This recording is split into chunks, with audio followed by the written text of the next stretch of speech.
Hello! Today we're going to be talking about how you can be using Google Forms to make your class more streamlined, whether that is going to be in person or a virtual classroom setting. I'm going to look at 4 functions of Google Forms that I really enjoy today. The first is as an assessment tool, so for quizzes, and this is perhaps the way you're most familiar with Google Forms. I'm also going to talk about using it as an exit ticket, as a way of taking attendance, and as a way of collecting parent contact information. So, going into Google Forms, I want to show you a few features. The first thing I'm showing you is this quiz that I created a few months ago for my students when we transitioned to virtual learning. This quiz is based on the end of chapter questions from my students' textbook. And so let's first look at the quiz settings themselves. When I go over to click on settings and click on quizzes, I've made it a quiz, which means this will assign point values to questions and it will auto grade it for me, which is fantastic. Having it auto grade for me is going to save me a lot of time.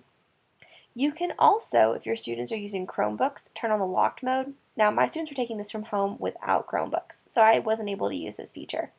The locked mode will mean that students can't run other applications or open other tabs, and it allows you just a little bit more control over the potential legitimacy of this.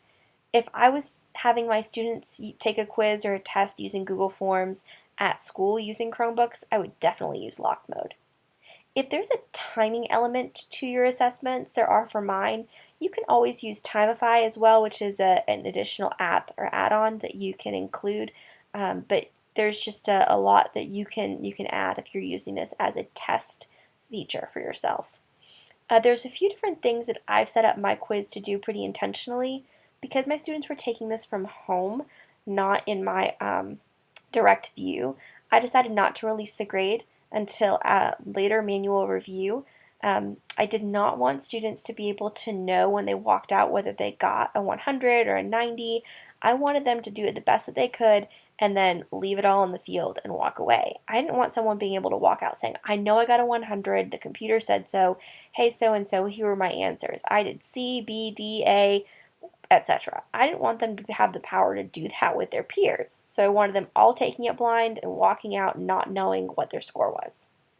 I did not allow them to see missed questions, correct answers, or point values because of that. And then in general, I collected email addresses and I made sure it was restricted to only students using their school addresses, and I limited it to 1 response. I also definitely did not let students edit after submission. So those settings aside, this quiz itself is a really basic multiple choice quiz. So it's not really showing off the full range of what Google Forms can do.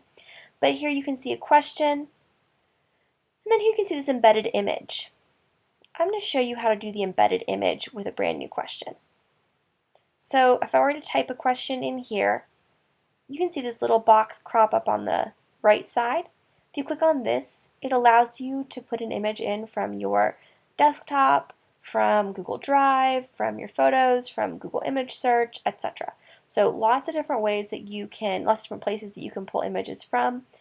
I took images from my students' textbook and I screenshot them from a PDF and I actually uploaded them in that way. I just wanted them to be able to see them here as well as their textbook in case, like many students, they had left their textbook someplace and didn't have it on hand. So that's how I embedded that particular image. Now, you have so many different choices in terms of question style. All of these are obviously multiple choice. Short answer and paragraph are also really strong options to use for your assessments. You can allow students to upload files. There's a couple of different ways that this could be helpful if you're asking them to perform a particularly creative task, or if you're using this as a data collection mechanism, then file upload could be helpful. I also really like checkboxes so that students can choose multiple items. And then the other one that's my favorite is the linear scale. I use the linear scale when I'm assessing levels of comfort with a concept. So actually, linear scales are really great for exit tickets. If I were to do a Google quiz as an exit ticket with a few multiple choice questions and then maybe a linear scale at the end, this allows me to see with the multiple choice questions, do the kids actually understand the concept? And then with a linear scale, this allows the children to tell me how comfortable they feel with the concept. So with linear scale, it can be 1 to 5, up to 10, and a 1 is maybe I don't feel comfortable at all. And a 5 is I got this. I'm super confident.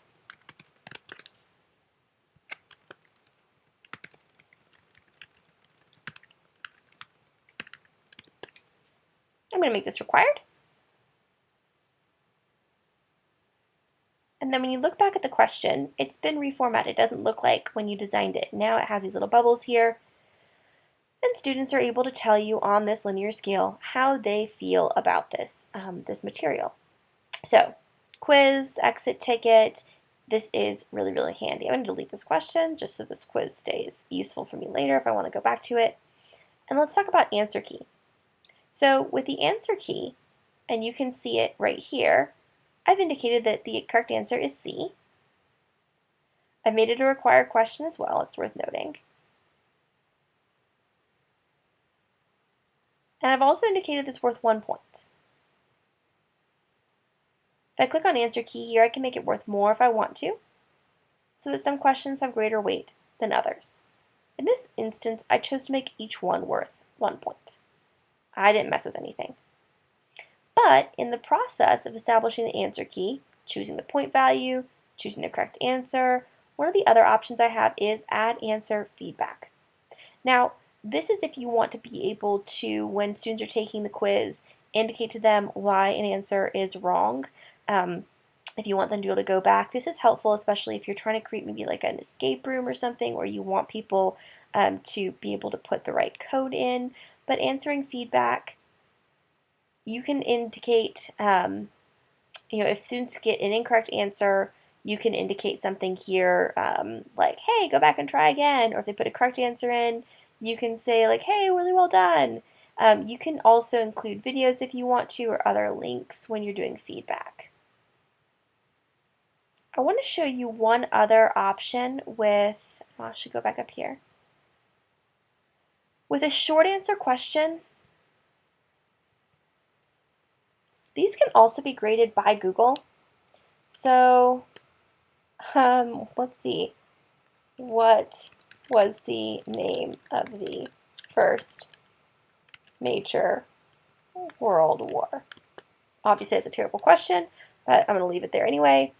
The short answer text is where students are going to be able to answer. I'm going to say answer key. I'm going to say it's worth 1 point. And I add a correct answer. World War I.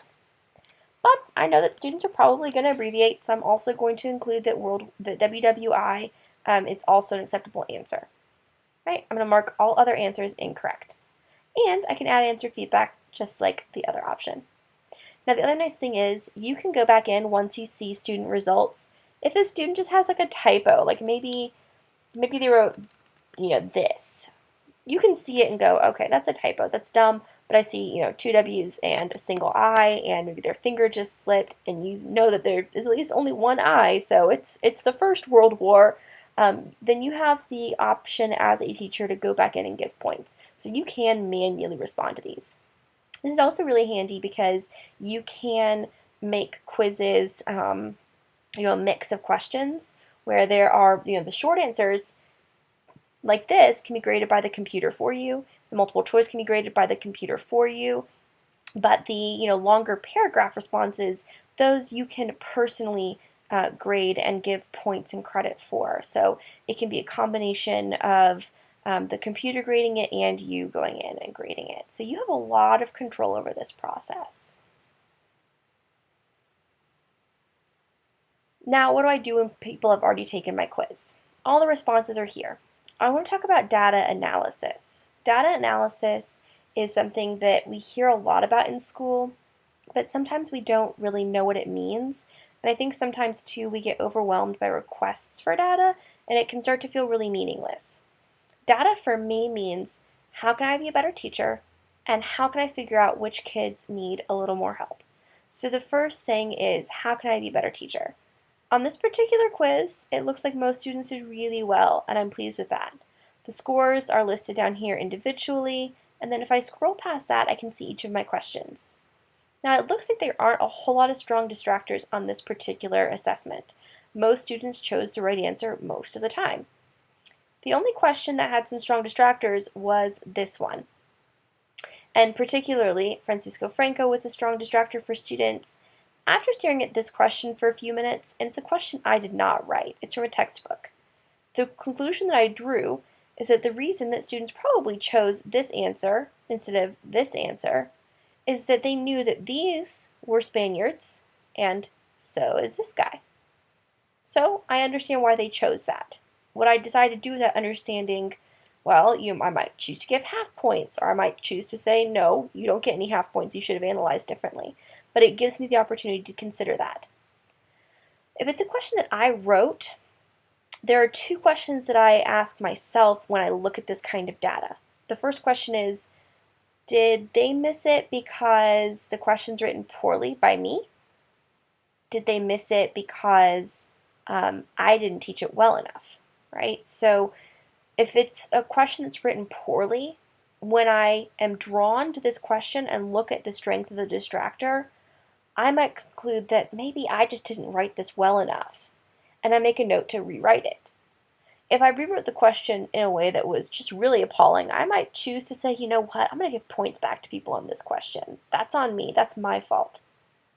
I might also look at a question and say, oh man, I know why they chose that answer. It's because in class I taught thus and such, and they probably got confused.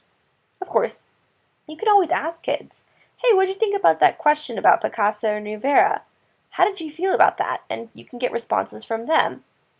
But regardless, it helps you analyze whether you need to rewrite the question, whether you taught the material well enough, and it also shows you what you need to go back and remediate for students. It draws attention to those areas of weakness.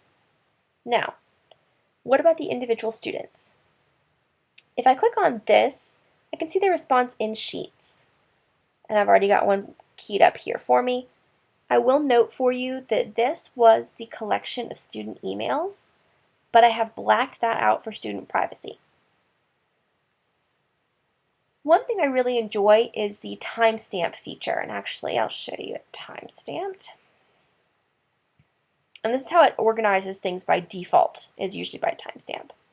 So I can see when students took the assessment, and I can see if they took it late. Gives me just a little bit more information. I can also see the responses to the individual questions.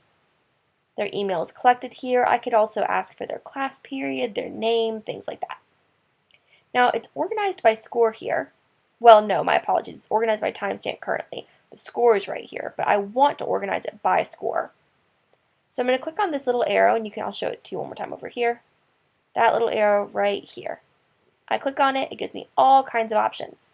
I'm going to choose to sort the sheet A to Z. Now, obviously I'm working with numbers in this column. By doing it A to Z, all I mean is lowest number to highest number, not just the letters. So it's not super literal. It will do it by earliest to latest, lowest to highest, A to Z. So in this case, lowest to highest is what I want to do. And it puts my lowest scores up here at the top, and it organizes it down from there. The reason that I like doing this is it allows me to see where my weakest students are. So my 7s are probably okay. My 6s I might want to touch base with. This 4 and 5 up here, I definitely want to talk to. I want to make sure that they feel confident with the material, and I want to get a greater understanding of why they chose the answers that they chose, why they got them wrong, and I want to go back and remediate. Probably want to remediate with my 4, 5, and 6. Right? And I want to see kind of what areas they needed the most help in. And I might also check in and see which questions they missed most frequently. Was there a particular distractor that they all went for? Just in general, I can do a lot more analysis, and this helps me target in on the kids that need a little more time with this material and a little extra help. And of course, by putting in a sheet, this is just one more way for me to analyze data, and it makes putting this into my gradebook super, super easy. So Finally, what other things can I be using Google Forms for? The way a Google form is set up is pretty open-ended. I can include any number of style of questions, and I've used Google Forms not just for assessments, but for attendance and for contact information collection and for exit tickets. I've mentioned briefly how to use them for exit tickets when I was looking at the different style of answer choices here, so linear scale for comfort. This could also be a pre-assessment. So how do I feel before I go into this particular lesson? And then how do I feel after this lesson? A quick exit or kind of entry ticket, exit ticket in a Google form with very similar questions allows you to show demonstrable growth before and after a lesson. Other than exit tickets, attendance is a really helpful way of using these. And I know what you're thinking. Don't you have an attendance book? Don't you have a way of taking attendance in the computer? I do. My school has a method. It's really great. But that method does not extend to before and after school tutorials. And sometimes my tutorials have 40 or 50 people. It also doesn't extend to when I have club meetings and I want to take attendance for those. So whether it's an after school tutorial or a club meeting, this is a really helpful way of quickly gathering the information of who's in attendance. I request the name, maybe the class period if appropriate, and then I'll also note here that in the settings I might restrict it, and I almost always collect email addresses. Now whenever you're doing these settings, by the way, make sure you save. Sometimes I forget to do that. It collects all the information for me. It'll also make a nice little spreadsheet for me in Sheets, and this way I can see who came in the room and when they arrived. I use this information, especially when it comes to test tutorials, as a further source of data. Because I've been using this style of data collection all year, and I've been able to compare the scores of students with regular tutorial attendance to those who do not regularly attend tutorial, I'm able to say confidently that over the course of various assessments, students who attend at least 2 out of my 5 tutorials before an exam score a minimum of 6 points higher than the class average. And those who have been not attending sessions and begin to attend sessions also show growth. I have that data because I've been collecting attendance and comparing it directly with assessment results. The last way I want to talk about using Google Forms is as a way of doing parent information collection. So at the end of a syllabus, there's typically an area where parents are able to put in their email address, they're able to put in their phone number, and other kind of contact information. Well, if we're moving to a virtual school system, then I'm not going to have students handing me wrinkled pieces of paper that were the back page of their syllabus in the beginning of the week with their parent signatures anymore. So I'm going to need a virtual way of collecting that information. Sometimes our online portal has good parent contact information, but often it doesn't. So a great way of getting it is directly from the parents themselves. If the parents go to a quick little bit.ly link, and I've got a little bit.ly app up here, or maybe you're a fan of Tiny URL, use a bit.ly link or a Tiny URL. Direct parents to a page like this that you've already set up. Maybe you'll put their name, maybe you want their email. Let's make that a short answer. Now I could also have it just collect their email. Maybe I want their phone number. Now, the reason I wanted to show you this quickly is that when I do phone number, the response validation has been added. It has to be a number. If they put in something that isn't a number, it'll kick it back at them and say, try again. I can put in a custom error text like, please try again. I promise I won't call too often. All right, so you have a way of ensuring in this that there is validation for that information that they put in. Let's make that required as well. And you can also put in a statement. You know, I agree with the syllabus and understand my responsibility. And here you can do multiple choice, but I want them to put their names. So I might indicate that.